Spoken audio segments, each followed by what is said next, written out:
I mean, that's very costly. 40% of our Department of Correction beds are now taken by guys failing on parole of reoffending. 40%. That's 40% of the budget this year is taken because we failed at the recidivism rate.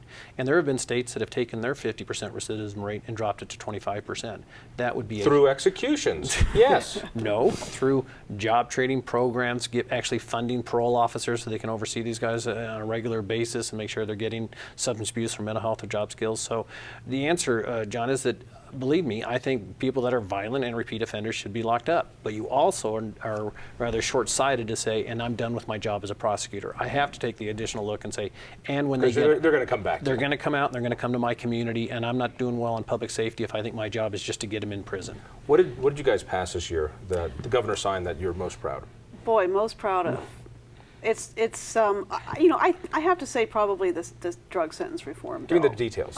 What's changed? Well, this is where Don probably can do a better job than I can because he prosecutes and he has to know. And you only use drugs. Yeah. All right. So give me the details. One example, for small possessions, we dropped that down to 4 ounces to be a felony when it used to be 1 ounce was a felony, and for just personal possession. Okay. But at the same, are we talking about any substance or Schedule 2 okay. and Schedule 1 controlled substances, and those are the ones that don't have a medical purpose that are the most dangerous, and like heroin and LSD and cocaine and methamphetamine. Those right, so now I can have 3.9 ounces and I'm still a misdemeanor. Is that what you're telling me?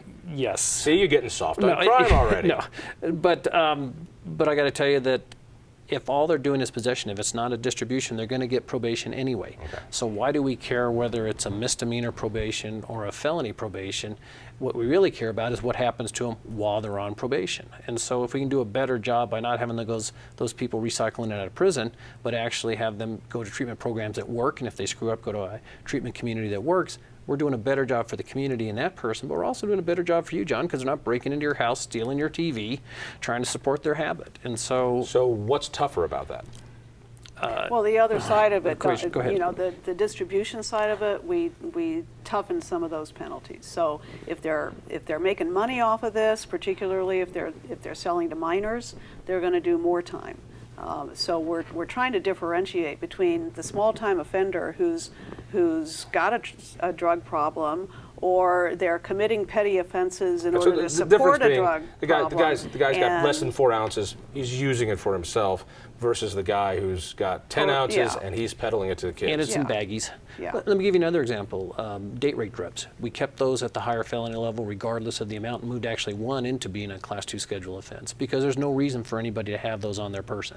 Okay, they're doing it to have harm to somebody else. And so we don't care whether or not it's a small amount or a large amount. We want anybody to be afraid that if they get caught with BZP or ketamine or one of the date rape drugs, that they know that they're going to face those tougher penalties. Have That's a different than sentences gone down, and now you've talked about you need to have a higher level of an offense to get into a felony. What about actual time behind bars? Has that changed, or is there more leeway that's Well, the happening? sentencing ranges for F1, 2, 3, 5, you know, all of those have not I don't know changed. what that means. So well, explain Class 1 felony, Class 2 felony, we did not change the sentences themselves.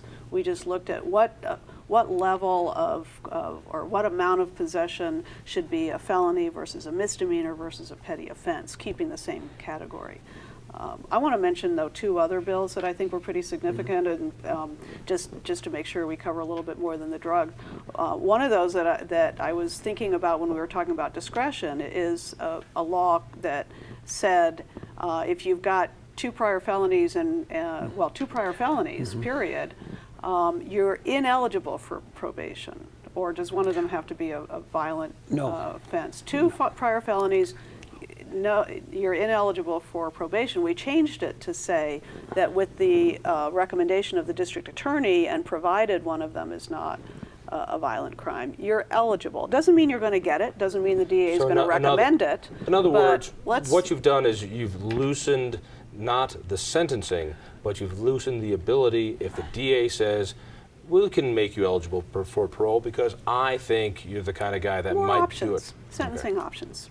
Yeah. Does this open up the possibility for more abuse? It seems that the California law you were talking about, people like that because you can't play games. You know, if it's somebody you like, if it's somebody of the race you like, there's no way that you can abuse that power you have as a DA because you've got to treat everybody the same. Don's an elected district attorney. He's got to face the voters. So Gotta- that's a pretty He's strong. got to face the voters in Adams County. Well, These are- right now I'm term limited, so I don't have to face Oh, the really? voters. So everybody's out of jail. Let me rethink this whole. But I think that's something we've talked about is that there were also, when the Justice Commission got together, there was a lot of misinformation. People had very different perspectives of who was going to prison on what charges and that sort of thing. And so I think that's also been a purpose of the commission, and I think that's something we should get out to the public, give them good information, who is going to prison, for how long, on what offenses. And I have no problem with transparency with our decisions at all. In fact, I think it's better, because if I don't give them good information, they're going to fill the vacuum in with bad information. Talk to me about DUIs. Has that was addressed this year as well? And that was actually one of Representative Levy's bills, is that we have seen in certain jurisdictions, and I'm one of them, some real disparity on repeat DUI sentencing. And so Representative Levy carried a bill that said on your third DUI, we're going to really increase the bottom sentence for what you have to do, because What was it before? it was a minimum of 6 days. Okay, so on my third DUI, I have to do 6 days. No, now you have to do 60. 60 days. 60 days. Minimum, on up to a year. On your yeah.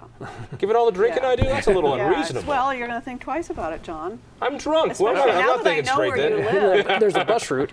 There's a bus, right? Yeah. The bus goes right by your house, Caldara. Yeah. All right. So, well, wait a second. Aren't you going in the opposite direction of what we're talking about? You just increased sentences for Well, and we DUIs. And by took the way, I some- think that's a completely appropriate thing to do. Yeah, I mean, we took some discretion away from the judges and the district attorneys, and we increased sentences, because what we're trying to do again is what works. And so, along with that 60 days in jail, the judge can give you work release, can allow you to get out for substance abuse treatment. Well, not on the third time offense, you can't do a home detention or an alternative.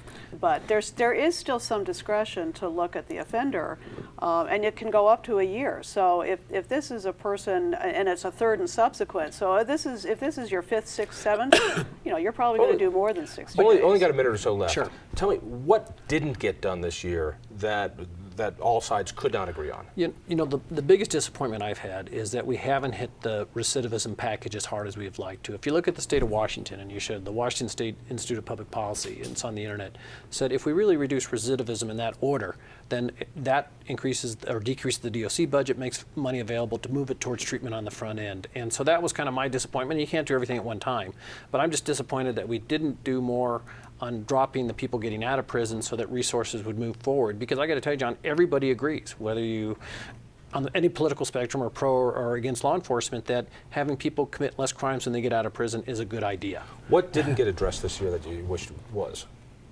Well, I think what we didn't do was look at how the judges make their decisions. What information do we put in the hands of judges?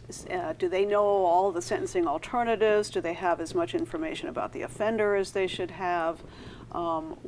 We still have a lot of cookie cutter sentences that we need to look at. But overall, as we finish this up, you'd say that both left and right, fiscal conservatives, bleeding heart liberals, all got together and said, this makes more sense. Was a pretty sizable buy-off on all this? Mm-hmm. Yes. All right. Yeah. And the streets are no less safe, perhaps even a bit more safe? I think as we're able to successfully implement what we're doing, they're going to be more safe. DA, thank you. Representative, thank you. And thank you for watching. Tell a friend about the Devil's Advocate. Listen for me late nights on 850 KOA. Check out Independence Institute. That's independenceinstitute.org. And by all means, tell a friend. We'll see you next week.